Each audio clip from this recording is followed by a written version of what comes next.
lección número 8 del curso Victoria sobre el Desaliento en la vida ministerial basado en este libro. Este libro es un libro que no se consigue en las librerías, no lo consigue, háganmelo saber. Recuerdo que en el año 2010, cuando yo era alumno del curso de maestría de MENS, Miami International Seminary, vendieron 10 libros. Y cuando preguntaron quién quiere uno, yo saqué la plata y se la puse encima del púlpito al pastor Rufo Velázquez de la iglesia. No, y fue una decisión violenta, pero faltaron libros para vender. La gente conocía el curso, un libro muy, pero muy interesante. Tenemos una guía editada por el profesor Eleazar Bermúdez. Eleazar Bermúdez es el decano académico aquí en Venezuela. Se encarga de llevar las notas, registros, demás. Pero en fin, aquí está este libro. Es un libro que yo he leído muchísimas veces. Cada momento en mi vida estoy pasando por alguna crisis, sea emocional, existencial, de ánimo. Si yo me pudiese relatarle a ustedes las crisis que yo he pasado, pastor, pero usted se ve tan fuerte, tan contagiosa. Como decía mi mamá, nadie conoce las goteras de la casa, sino aquel que está debajo de ella. Entonces, yo soy un hombre que he llevado de las buenas y de las malas, garrote, palo, golpe, y sobre todo a nivel ministerial, porque me parezco mucho a Ezequiel. Sí, la procesión va por dentro, Douglas, correcto. Yo me parezco mucho a Ezequiel, porque uno, he sido un hombre, y disculpe que hable de mí, no tengo el testimonio de otro, tengo mi testimonio.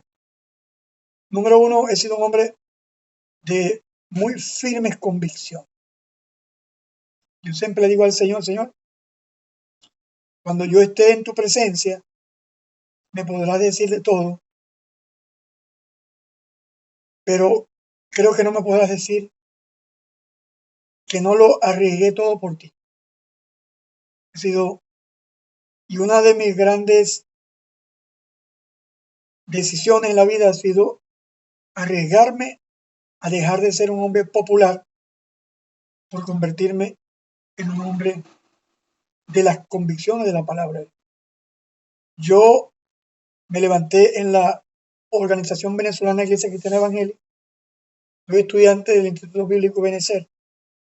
Y mis primeros años de ministerio fueron basados pues, en una doctrina, no sé si se llama la conservadora, una doctrina ni siquiera fundamentalista, una doctrina estilo bautista, vice, no tanto como los reformados.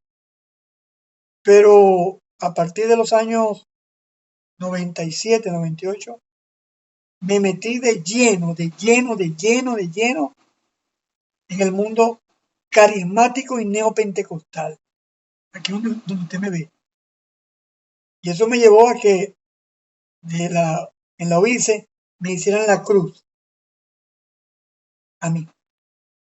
Prácticamente yo estuve en congresos con Bill Hammond, con Cindy Jacob, con Benny Hinn, con Guido Raúl Ávila, con Lucas Márquez, con, bueno, ¿qué le puedo contar? La cantidad de paladines del movimiento neopentecostal. Estuve de lleno. Ya, yo estuve en ese movimiento de unción, de revelación, de palabra profética revelada. Y a partir del 2014, 13, debido a algunas frustraciones, fracasos, golpes de la vida, el Señor me lleva a mis raíces. Sí, Yo confieso mi pecado en público, porque algunos no conocen mis pecados, pero sí. A partir de 2013, 2014, después de haberme graduado de la maestría del curso de MINS, comencé a, a revisar mis creencias, mi credo, y a raíz del curso, el credo niceno-constantinopolitano, tan valorado por mi hermano Douglas Di Sante, ese curso, el credo niceno, pero escribiendo ese curso, me di cuenta que necesitaba esos tres elementos conjugados: la ortodoxia, la ortopraxia y la ortopatía, la combinación de lo que siento, lo que creo y lo que practico. Y me llevó a una revisión profunda de mis creencias cristianas, ministeriales, y bueno, regreso otra vez a el mundo de las escrituras, de la palabra de Dios. Créame, eso me costó mucho, me hizo perder muchos miembros de la iglesia cuando vieron que yo estaba regresando a, a la sola escritura, a la sola fides. Aunque no soy reformado, regresé a mis raíces anabautistas. Entonces, estando en mis raíces anabautistas, regresé a esas raíces y me identifico mucho con el profeta Ezequiel. El tema de Ezequiel es cuando el ministerio nos abruma, cuando por causa del ministerio de la palabra de Dios, el ministerio nos pasa por eso. Debe bloquear, voy a eliminar el vídeo mío, porque a veces tengo problemas de internet, para que se escuche mejor. Déjeme pausar el vídeo. Ok, entonces el tema de Ezequiel, cuando Dios nos abruma, tenemos en primer lugar el nombre Yeshikeel. Ahí están los caracteres en hebreo. Tenemos comenzando una yod y tenemos la e, y al final tenemos el alef, que es mudo, y tenemos la lamed. Entonces, Yeshikeel, que traduce algo así como Yab o Yahvé, es mi ayuda o mi fortaleza. Entonces, los nombres hebreos generalmente incluyen el nombre sagrado, correcto, y también incluyen el nombre genérico. Está aquí tenemos el Aleph, y tenemos el Lamed. Yeshikeel, que significa Dios es mi ayuda. Permítame compartir otra pantalla con ustedes en cuanto a la Biblia. Vamos a esperar que aparezca el texto bíblico en la pantalla. Lo cierto es que el nombre Yeshikeel nos habla de la naturaleza del ministerio del gran profeta que profetizó obviamente en el tiempo de los exiliados, tiempo de la cautividad babilónica, en el año 30. Y en ese momento, lo primero que Ezequiel nos narra es la parte medular de este tema, que es la gloria de Yahvé, de Jehová, del Señor, el todo. Y hay una descripción de una especie de unas ruedas, los llamados seres vivientes. Para algunos son los querubines. Tú dices que se parece más a un serafín por las alas, ¿no? Como Ezequiel, Isaías también nos narra estos seres vivientes que con dos cubrían sus alas, con dos volaban, con dos aleteaban. Entonces habla de la visión en el río Quebar, como dice acá Ezequiel. Él puede presenciar la gloria, esto más o menos en el 597 antes de Cristo, en el tiempo del rey Joaquín, así se llamaba mi papá, Joaquín, un hombre hermoso, un hombre bíblico Joaquín. Entonces, como dice el capítulo número 3 del profeta Ezequiel, Ezequiel, capítulo número 3, los versículos 14 y 15. Correcto, ahí dice, el Espíritu me levantó, aquí lo tenemos, y me llevó y fui en amargura en la indignación de mi espíritu, pero la mano del Eterno fue fuerte. Estoy en N, la nueva versión, Reina Valera A23. Esa no me gusta. Voy a mi preferida, Reina Valera 60. Me levantó pues el espíritu y me tomó y fui en amargura en la indignación del espíritu, pero la mano del Señor era fuerte sobre mí. Dice el 15, vine a los cautivos en Tel Aviv, que moraban junto al río Quebar, donde estaba Ezequiel, y me senté donde estaban sentados. Allí permanecé 7 días atónito. Primero, Ezequiel experimenta en su vida claramente el sentirse abrumado. Claro, obviamente esa forma de vivir abrumado se nota en el llamamiento de Ezequiel. Versículo 17. Hijo de hombre, yo te he puesto por atalaya a la casa de Israel. Oirás pues tú la palabra de mi boca y los amonestarás de mi parte. Correcto. Entonces, el llamamiento de Ezequiel es un llamamiento a la admonición de la casa de Israel. Correcto. Estaba entre los cautivos en el río Quebar y Dios lo envía a admonestar, a predicar, a llamar a la reflexión al pueblo. Y eso es una clave que tenemos que tener los que predicamos la palabra de Dios.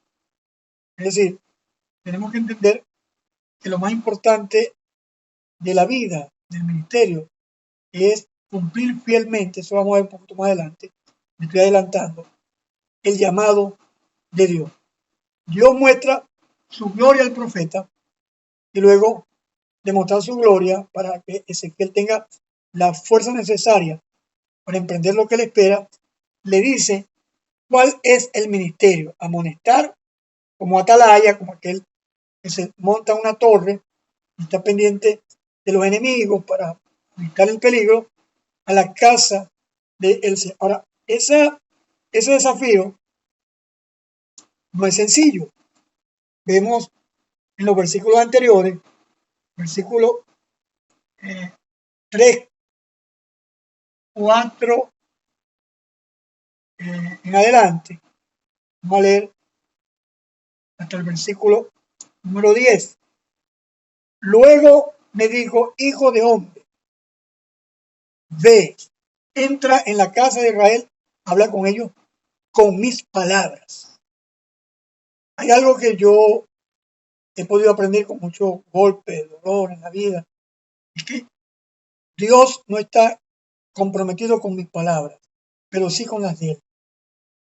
Entonces, mientras más fiel sea el mensaje que comunico a lo que Él ha dicho, es decir, estaré cumpliendo el propósito que Dios me ha dejado. Entonces dice, porque no eres enviado a pueblo de habla profunda ni de lengua difícil, sino a la gente de la casa que todavía manejaban el hebreo en ese entonces. Recuerde que el arameo se aprendió en el proceso de cautividad, la lengua de los caldeos. Dice, no a muchos pueblos de habla profunda ni de lengua difícil, cuyas palabras no entiendan. Si a ellos te enviare, ellos te oirán, mas la casa de Israel no querrá oír, porque no me quiere oír. Una de las claves que Mills y Parrow dicen en el libro es que Dios nos va a librar del desaliento cuando entendemos tres cosas. Y una de ellas es la naturaleza del llamamiento. Es decir, no estamos llamados a la fama, a la popularidad, ni siquiera a lo que comúnmente conocemos como el éxito. Correcto, que ser bañado por las manos, éxito económico.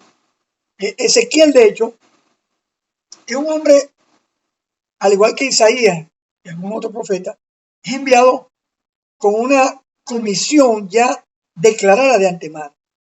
Es decir, Ezequiel no debía esperar sorpresas en el trabajo ministerial.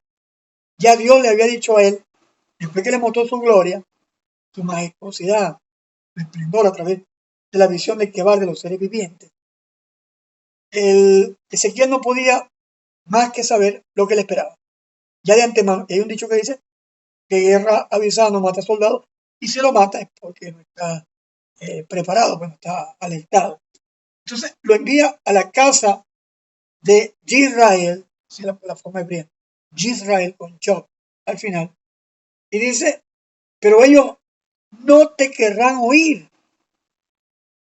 ¿Qué maestro de escuela dominical? ¿Qué líder de célula? ¿Qué director de jóvenes? ¿Qué anciano? ¿Qué líder de una iglesia va a querer ir donde no lo van a querer escuchar? Eso es duro, complejo, pero en la respuesta del líder de Ezequiel, yo veo características en este hombre que son excepcionales, al igual que el profeta Oseas. Yo veo el llamamiento de Oseas, Joseyab. Yo escribí un comentario a Oseas, y Joseyab y Ezequiel, Oseas y Ezequiel son hombres que no ponen excusas, que no negocian con el Señor, a diferencia de Moisés, de Abacú, de mismo Jonás, de otros más. No plantean interrogantes, ni excusas, ni pretextos. Vemos particularmente en el caso de ni siquiera las preguntas sociopolíticas de Habacuc. Tenemos el caso de Ezequiel, un hombre con una profunda determinación, talante, carácter tan necesario para enfrentar un ministerio fuerte. Yo siempre he dicho, lo hemos dicho, voy a cambiar el yo por el nosotros. Siempre hemos dicho que dependiendo lo complicado del trabajo ministerial, Dios va a enviar a la persona indicada.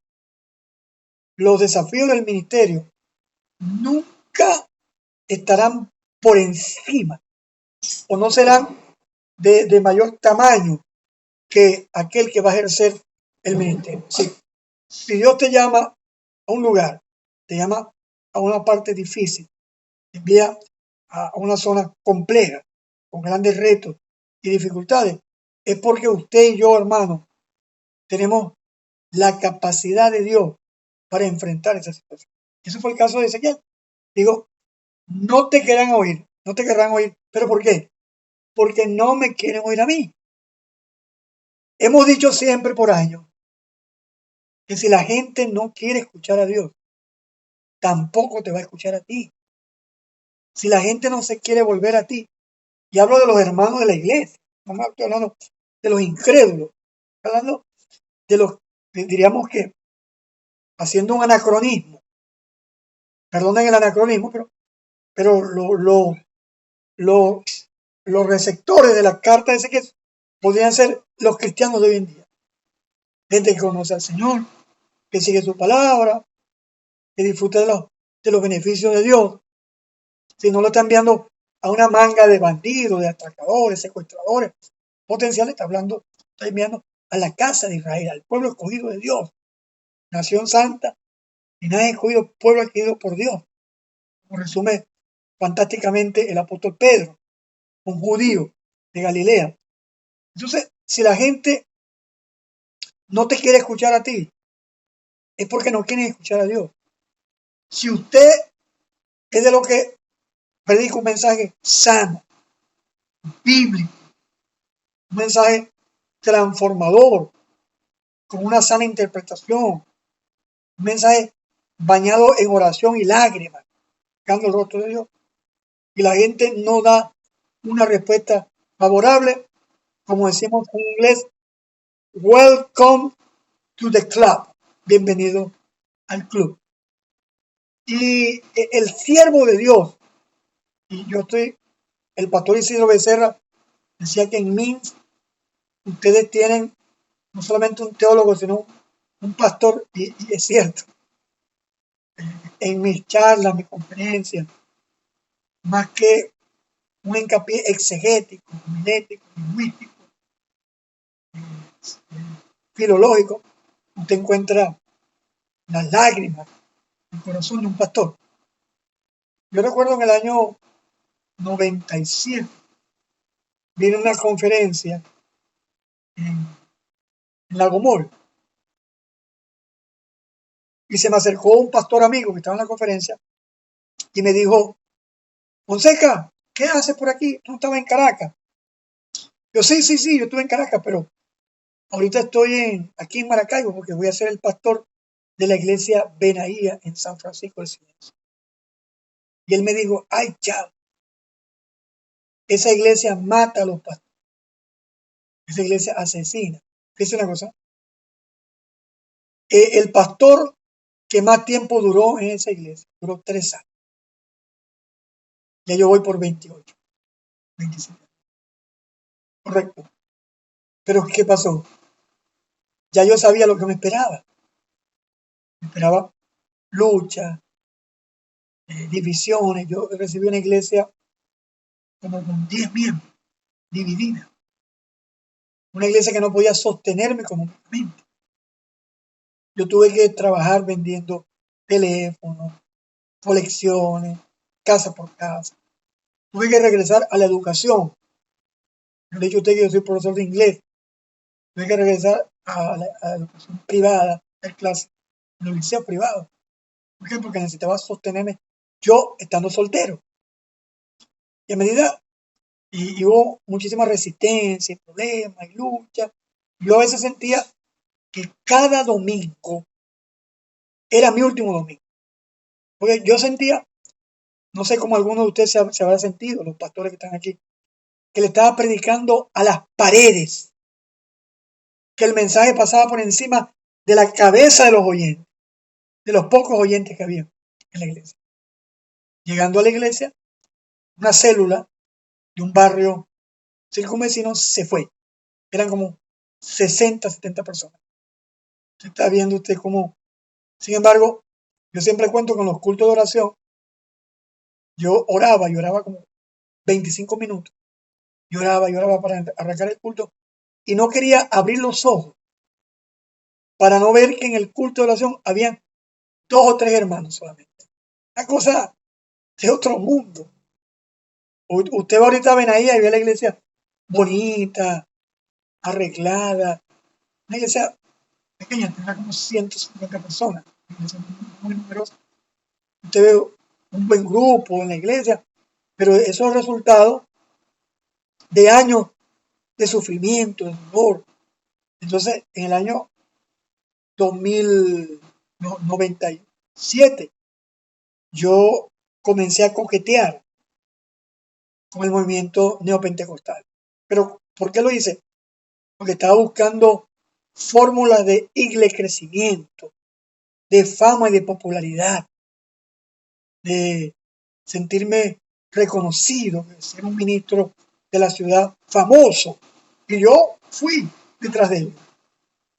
Hasta como le comenté, cerca del 2013-2014, me di cuenta que eso era vacío, eso era vacuo, sin sentido. Y regresé desde ese tiempo a la predicación del mensaje. Y le vuelvo a repetir, regresar a ese mensaje bibliocéntrico, cristocéntrico, me costó muchos miembros. Todavía, esta semana se me fue uno porque me dijo que no estaba de acuerdo con que yo no creyera en los apóstoles y en los profetas. Y se fue de la iglesia. Yo le di la mano, lo bendigo, le di un abrazo, le digo, ¿sabes que yo soy tu amigo? Pero me lo dio así, con franqueza. Entonces, la casa de Israel no te quiero oír, porque no me quieren oír a mí. Y el problema de Israel era la dureza dice aquí, porque toda la casa de Israel es dura de frente y obstinada de corazón. Es que usted le va a predicar a los miembros de la célula que son duros de cabeza dura.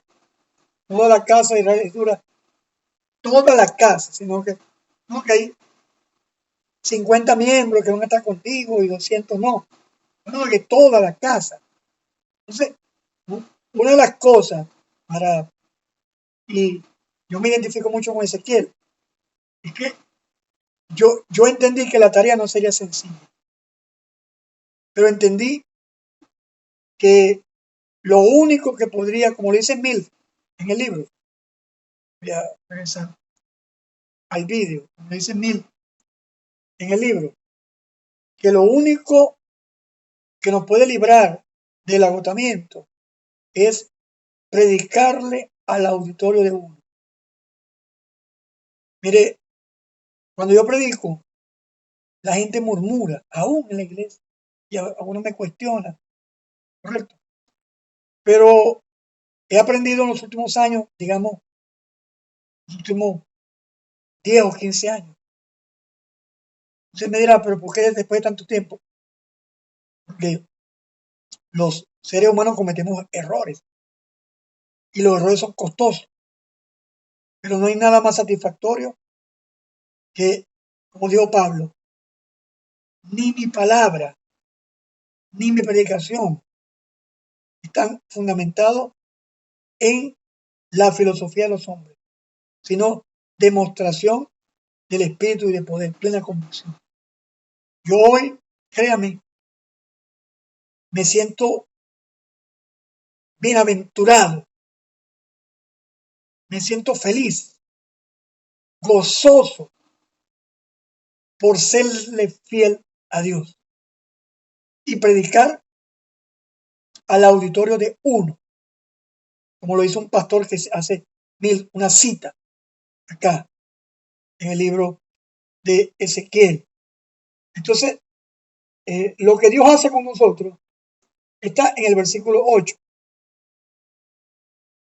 He aquí, yo he hecho tu rostro fuerte contra ellos y tu frente fuerte contra su frente. Es decir, por eso le decía, una de las cosas que dice el autor del libro, que nos libra que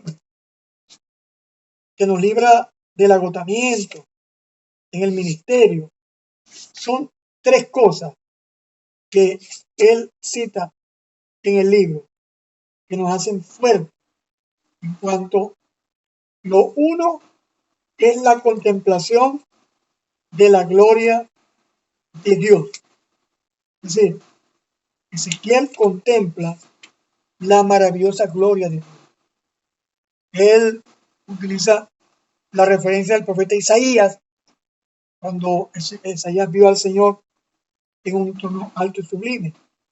Y dice, Ezequiel lo vio en el mes cuarto, eso está en Ezequiel 1:1. Vi la gloria del Señor, correcto, en los cautivos junto al que va. Lo otro que a nosotros nos fortalece en el ministerio de forma maravillosa, no hay forma de de que nos podamos desalentar. Hermano, es entender la naturaleza del ministerio. No es una búsqueda de reconocimiento, de fama, de adulación a la gente, sino es como dice el autor del libro, la comisión de las palabras de Dios. Y esto no va a ser sencillo, porque hay un episodio del libro donde Ezequiel le mandan a comer del libro.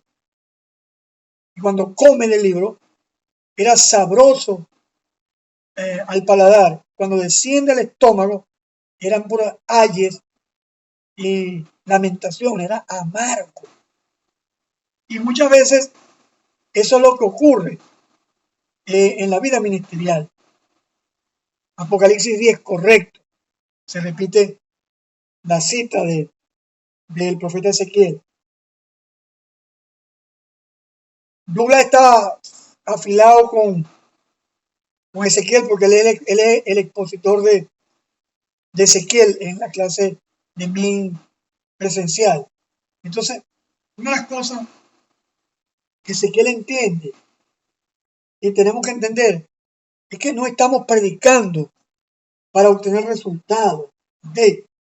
Estamos llamados a alcanzar a la gente, a disciplinar a la gente, todo lo demás. Pero nuestra motivación no debe ser el grueso. Aunque yo siempre he creído que la calidad produce cantidad. Por supuesto que Dios nos va a usar para alcanzar mucha gente, estamos seguros de eso.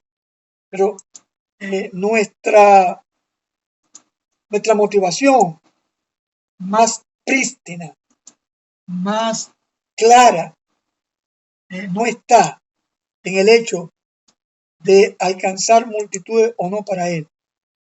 Nuestra meta principal está en serle fiel al Señor, la fidelidad a Dios por encima de todo. Ezequiel y nosotros debemos entender que estamos ministrando al público de uno, nuestro centro, nuestro norte, aunque le predicamos a la gente, como dijo el apóstol Pablo, no nos predicamos a nosotros mismos, sino a Jesucristo como Señor y nosotros como siervos vuestros, por amor a vosotros. Estamos hablando de la predicación hacia el público, que es uno solo, por supuesto. Como dice el libro de Victoria sobre el Desaliento, lo más importante para nosotros debería ser la gloria de Dios, la cual es el campo de batalla. En el caso de lecciones anteriores de Pedro, el campo era la mente. En el caso de Ezequiel, el campo estriba en la gloria de Dios. Después hay una frase que me llamó la atención del libro, es que el autor decía que muchas veces nosotros los pastores queremos adaptar a Dios a la necesidad de la gente. Él dice que una contemplación de la gloria de Dios, de la persona del Señor, de la plenitud de Dios, nos permitirá a nosotros que la gente sea expuesta, lo que llama al terror, al temor, el temblor de la presencia de Dios, a la presencia de un Dios santo, como decía Isaías capítulo 6, en el año que murió Usías, que era el tío de Isaías, yo vi al Señor en un trono blanco, alto y sublime, escuché la voz que decía, y yo dije, yo soy hombre muerto, porque siendo hombre pecador, viviendo en pueblos de labios inmundos, mis ojos han visto al Señor de la gloria. Entonces, nosotros tenemos que entender que la presencia de Dios va a traer arrepentimiento, contrición, transformación en la gente. Otra frase que me llamó la atención de él es decía que si no predicamos la palabra de Dios, la gente está perdida. Y debemos hacer un compromiso para no desalentarnos en predicar fielmente la palabra de Dios, indiferentemente los resultados que podamos ver de tal mensaje. Entonces yo quise hoy compartir con ustedes algunos detalles o, digamos así, estamos hablando de algunos chispas, sumando por encima de lo que es la lección sobre el profeta Ezequiel. Ezequiel, cuando el ministerio nos habló. Ok, no sé si usted tiene alguna duda, alguna pregunta. Correcto. Leí que la clase iba a durar como 30 y pico minutos y me llevé 40. Entonces, ahí está la portada, Douglas, si te gusta, es tuya. La portada de las transparencias. Solamente hice una portada. Aquí está la lección de Salomón. Yo creo que la subí a los grupos. Aquí está la portada de Salomón para que ustedes puedan ver cuando el internet le vienen ganas. Ok, compartirme. Ya, ok. Bien, entonces, de todas maneras Ezequiel podría ser un sobrenombre por su vivencia. Bueno, podría ser, pero recuerda que cuando se le coloca el nombre a un hebreo, un judío, implícitamente está metido su propósito en la vida. Correcto. En caso, fíjese que Jonás significa paloma, y Jonás lo que quería era volar. Entonces, no tenemos evidencia, Douglas, de que sea un seudónimo. Tenemos en el texto un nombre propio que fue puesto por su padre. Y por supuesto, en todo esto está la mano de la providencia divina que nos conoce, nos llama desde antes de la fundación del mundo y nos escoge para la gloria de Jesús. No sé si hay alguna otra pregunta, alguna duda, comentario. Esta noche voy a subir las tareas. Ya las preguntas están en WhatsApp. Ajá, Luis Alberto Virela Guerrero. Luis. Se escucha porque tengo un poco malo el micrófono. Se escucha. El micrófono, eso está como nevera mala, aire malo. Dale, Luis. Te escuchamos. ¿Sí escuchan? Te escuchamos, Luis. Bueno, ok, voy a hablar. No, sino que yo me sentí muy tocado por el libro de Eclesiastés cuando comienza en el capítulo 2, que creo que usted hizo una alusión ahora, muy particularmente porque él le va a hablar a Ezequiel diciéndole que lo va a enviar a una casa que es muy rebelde.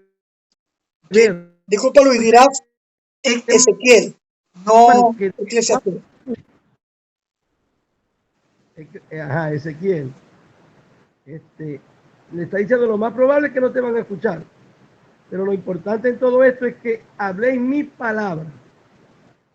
Entonces le va a decir, vos vas a hablar lo que yo te estoy mandando a hablar. No te va a importar si te escuchen o no te escuchen. Porque son una casa rebelde y te envío en medio de escorpión. Pero le vas a hablar mi palabra porque ellos